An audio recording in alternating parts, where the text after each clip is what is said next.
Olá, amados irmãos, graça e paz, amém?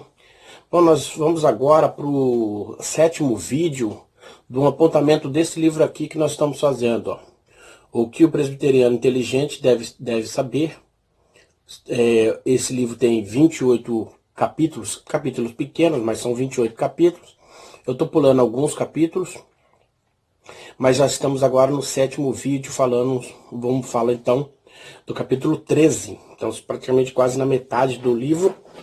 E vamos falar sobre a Escritura Sagrada, Palavra de Deus. Eu vou ler e vamos comentando um pouco. O texto diz assim: cremos que a Escritura Sagrada é a Palavra de Deus e a única regra de fé e prática do verdadeiro cristão. Bom, esse conceito da Bíblia ser a Palavra de Deus, isso é de suma importância, fundamental na igreja cristã, para a igreja primitiva, e é fundamental para nossas igrejas de hoje, protestantes, reformada, né, de linha reformada calvinista. Por quê? Porque nós acreditamos que a Escritura é a palavra de Deus. No século XX, no meados do século XX, início do século XX, do início para o meado, Calbart, que a gente considera, aqueles que são mais fundamentalistas vão considerar ele como neoliberal, mas aqueles que são menos fundamentalistas vão considerar ele como neo-ortodoxo, novo ortodoxo, e nós vamos falar que ele é um novo liberal. Mas Calbart, ao dialogar, o teólogo Calbart, ao dialogar a teologia com os acadêmicos nas universidades, e ele era da Universidade da Alemanha, depois foi para os Estados Unidos, sendo perseguido pelo regime nazista, ao dialogar com uma teologia, com a ciência, especificamente com o método histórico crítico, que não considerava a possibilidade da intervenção divina, e considerava que todos os textos bíblicos poderiam ser analisados a partir de um aspecto literal e filosófico. Então, dentro desse clima acadêmico, na cadeira de teologia, e dentro desse clima de total descrédito do sobrenatural e da soberania de Deus na intervenção dos homens das igrejas, Calbart de certa forma, um novo ortodoxo, ao discursar e falar que a palavra de Deus contém, que a Bíblia contém a palavra de Deus. Uma vez que ele estava num ambiente de que havia uma negação de que a Bíblia era a palavra de Deus. Então, ele consegue dialogar com a academia, dizendo assim, não é possível negar que a Bíblia não é possível só ficar no ramo de que a Bíblia não é a palavra de Deus, mas é possível, dentro de uma dogmática, dizer que a Bíblia contém. Então, o conter para nós, como fundamentalistas e cristãos, não nos satisfaz, porque se contém, tem coisa que não contém. Mas para Calbart, no meado do século XX, em 1930 e por aí, 1945, 1955, por aí, dizer que a Bíblia contém já era um grande avanço numa discussão acadêmica, filosófica e teológica, buscando um meio caminho para uma total negação. É o que aconteceu. Então, mas voltando ao texto, nós acreditamos, os reformadores, os calvinistas, nós da Igreja Presbiteriana, IPB, acreditamos que a Bíblia, ela não contém a palavra de Deus, ela é a palavra de Deus na sua integralidade. É isso que nós apoiamos. E que o Espírito Santo fala nas Escrituras. Aí o texto diz assim: a Escritura Sagrada é uma coleção de 66 livros, dividida em duas partes. O Antigo Testamento, que tem 39 livros, e o Novo Testamento, com 27.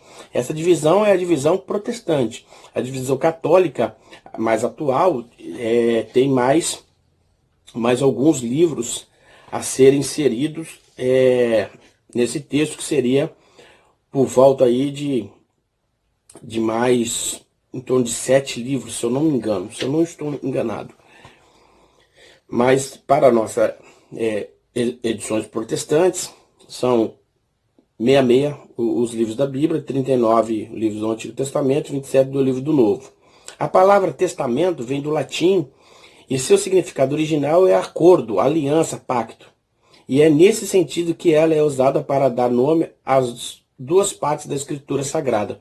Ou seja, tanto no Antigo como no Novo Testamento, o que está falando é do velho pacto e do novo pacto.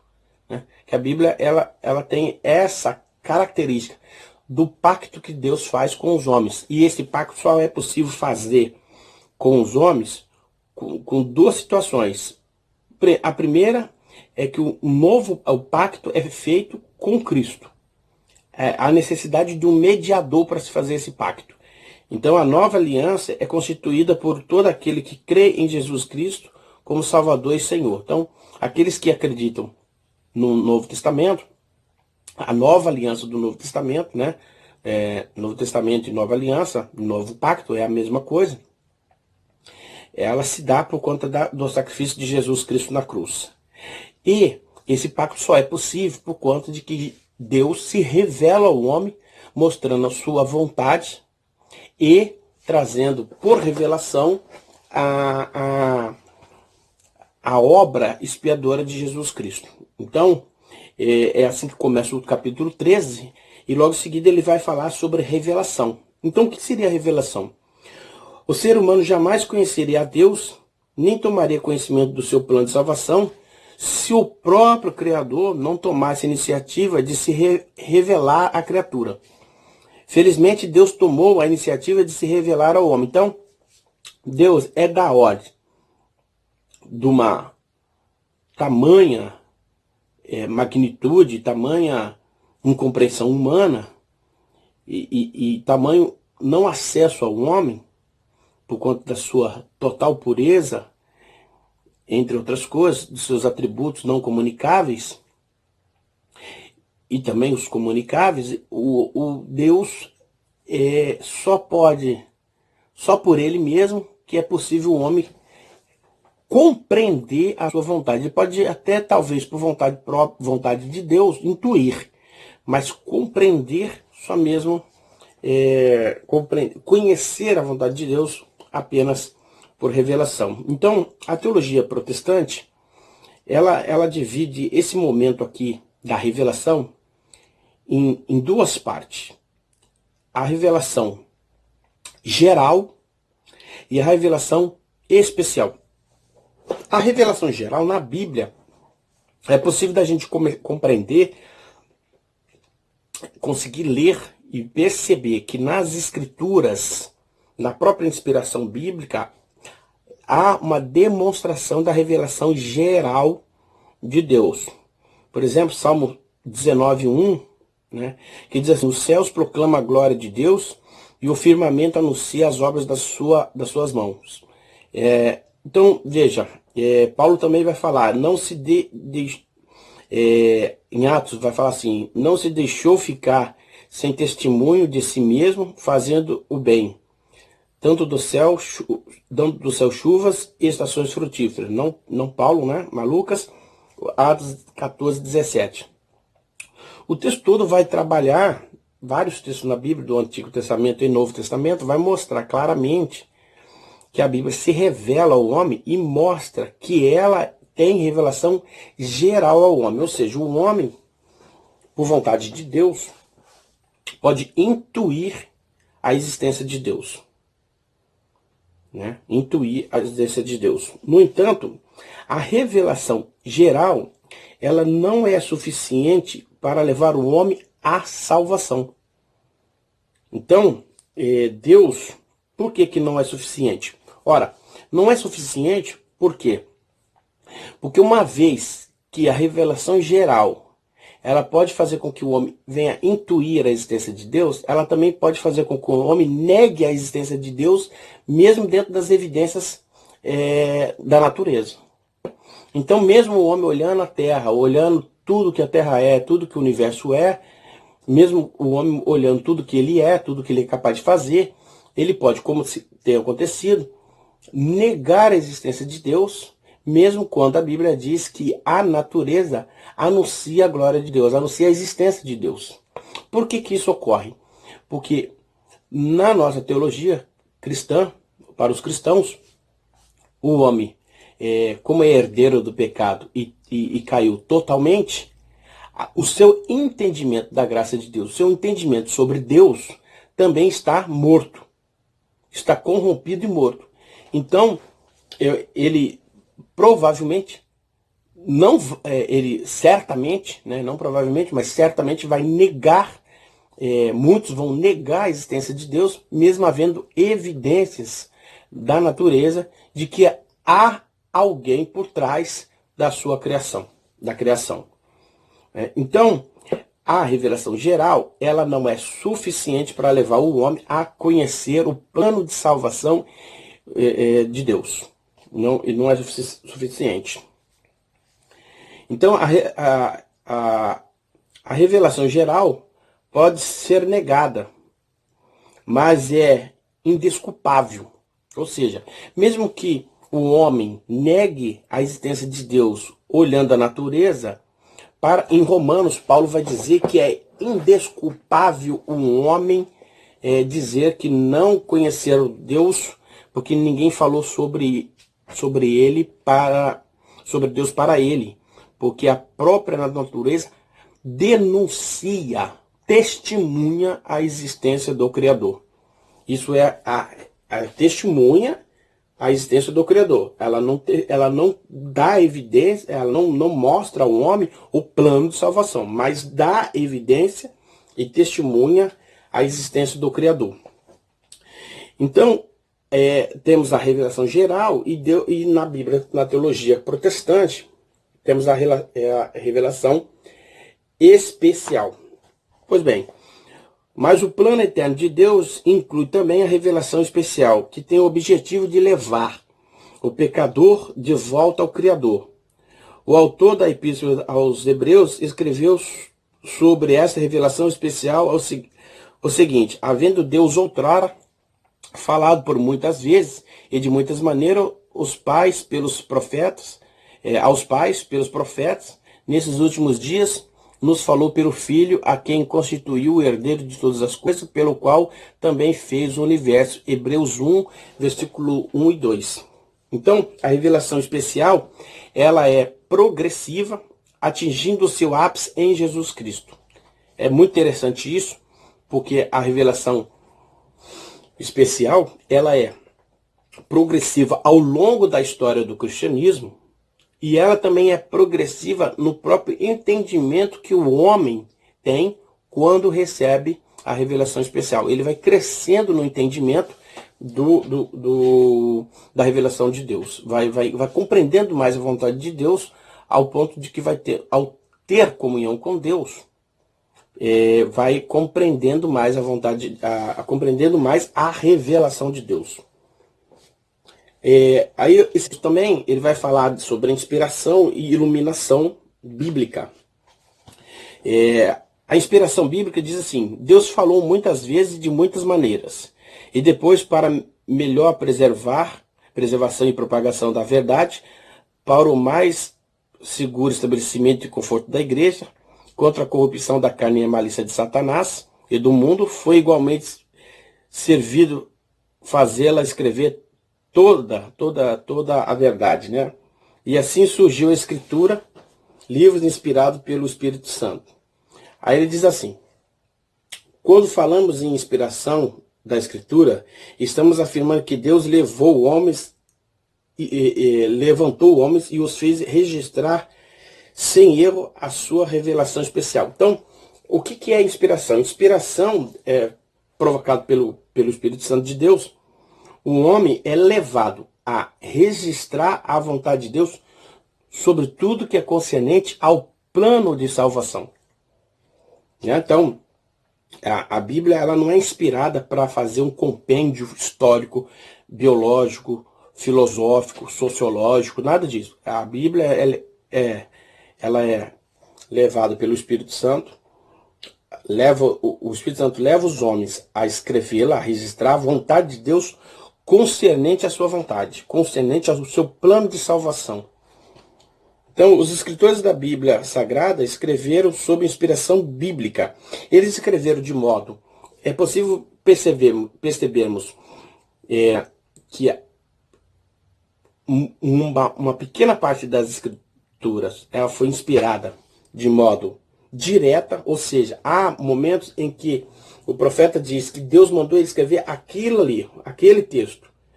Nada mais, nada menos. Então, e na sua maioria, de modo indireto, porque Deus, a inspiração bíblica, ela não é da ordem do ditado.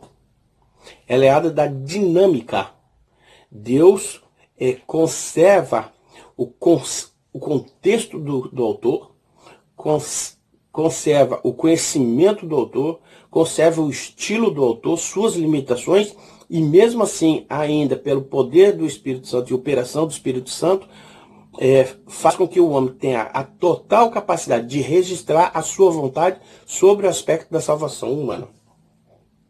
Entendeu? Então, não é um ditado. Deus não dita o homem não sai de si. Os profetas, os escritores bíblicos, os apóstolos, aqueles que escreveram o Antigo Testamento e o Novo Testamento, ao escrever o texto, eles não saem de si, eles não perdem a consciência ao escrever o texto. Eles têm plena consciência de quem eles são, plena consciência de quem Deus é, dentro da limitação, claro, mas têm a plena consciência daquilo que deve escrever sobre o aspecto da salvação, sobre o aspecto da comunhão com Cristo, sobre o aspecto do crescimento da igreja, é sempre dentro dessa ordem. Portanto, com isso a gente pode questionar pregadores que falam que eles têm a revelação bíblica, a mensagem escondida nas Escrituras para revelar ao homem. Isso é impossível numa teologia protestante, porque a Bíblia ela não é da ordem de esconder o plano de salvação e nem de esconder a vontade de Deus a partir da sua inspiração ou iluminação. Então, ela é clara e evidente ao homem, e é o Espírito Santo que convence o homem da verdade sobre o aspecto da salvação e da vontade de Deus. Essa, então, amados, é o que a gente consegue falar um pouco sobre isso. Aí, continuando sobre ainda inspiração bíblica, diz assim: o livro da Escritura foram escritos por, no mínimo, 36 autores, num período que pode chegar a 1.600 anos. Mas existe uma extraordinária harmonia em todas as suas partes. Essa que é a grande verdade, há uma grande harmonia, né? Aí ele diz assim: mas a plena convicção dessa inspiração divina é questão de fé e não de prova científica. Por isso, só a operação do Espírito Santo em nós é que nos dá a convicção de que a Escritura é realmente a palavra de Deus. O que é que convence o homem de que a Escritura é a palavra de Deus? Olha, o que convence o homem de que a Escritura é a palavra de Deus não é a harmonia da escrita, não é o estilo da escrita, não é o conteúdo da escrita, mas é a operação da revelação especial no coração do homem. Ok? Então, porque aquele que não tem a revelação especial no seu coração, não é um homem renovado pelo Espírito Santo de Deus, você pode dar todas as evidências possíveis de uma inspiração e ele mesmo assim vai negá-la. Porque é um homem com o coração corrompido e morto para o pecado, morto no pecado. Bom, eu vou pular algumas outras coisas. O texto vai falar, ao falar de inspiração bíblica, vai falar de livros apócrifos, que são alguns livros da Bíblia da Igreja Católica, que foi inserido, ela nunca tinha sido inserido, e depois passou a ser inserido na Reforma. Porque quando houve a Reforma, o que é que diferenciava a Bíblia dos reformadores e a Bíblia da Igreja Católica? Nada. Mas aqueles livros apócrifos que a igreja tinha, que eram lidos e examinados à parte, passaram a ser encadernados junto com a Bíblia. E aí E isso serviu de material político, filosófico e religioso para dizer que a Bíblia dos protestantes tinha menos livro, por isso ela era falsa, ela não era correta de ser lida e examinada. Então, foi por conta disso que houve a encadernação de alguns desses livros na Bíblia católica. Bom, agora eu quero terminar falando sobre iluminação bem rapidinho. Então falamos sobre inspiração. O que é iluminação? Tudo o que precisamos saber para a salvação e para uma vida correta, justa, em comunhão com Deus, está registrada na Escritura Sagrada. Isso significa que o homem, apenas com os seus recursos naturais, sem a assistência do Espírito Santo, não pode compreender as Escrituras. Não pode compreender a Escritura sobre o aspecto da salvação. Ele pode compreender as Escrituras sobre o aspecto do gênero literário, sobre o aspecto do contexto político, sobre o aspecto do contexto político da época, da escrita.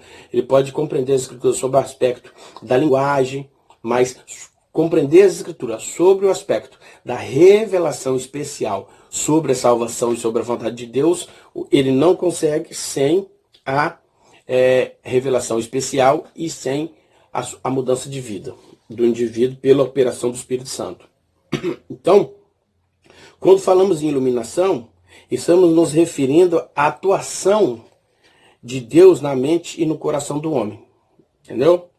Através do Espírito Santo, capacitando-o para compreender o ensino da Escritura Sagrada.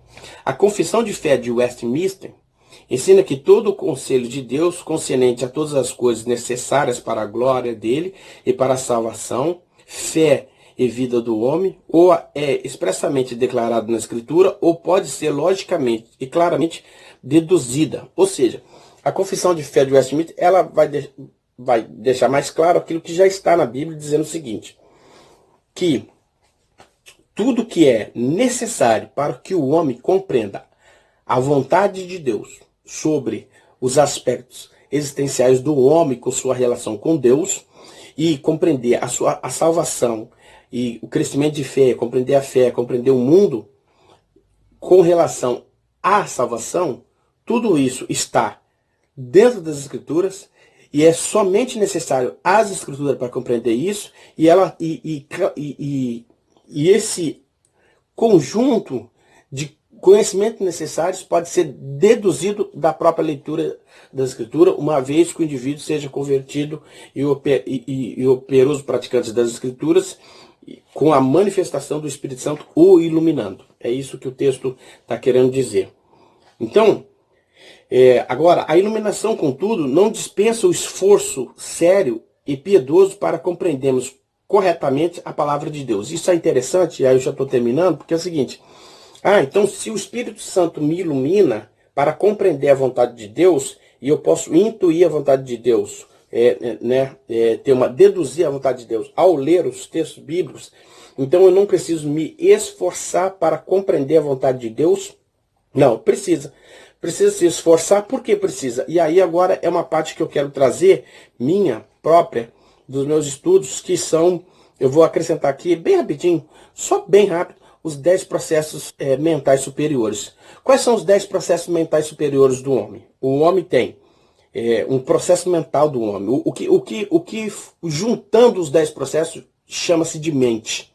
O homem tem a atenção, a memória, a cognição, o pensamento, a linguagem, a percepção, a sensação, a aprendizagem, a capacidade de aprender, a emoção e a motivação. Então, o texto vai dizer assim que há uma necessidade do esforço do homem para compreender, a vontade de Deus. De fato é. Por quê?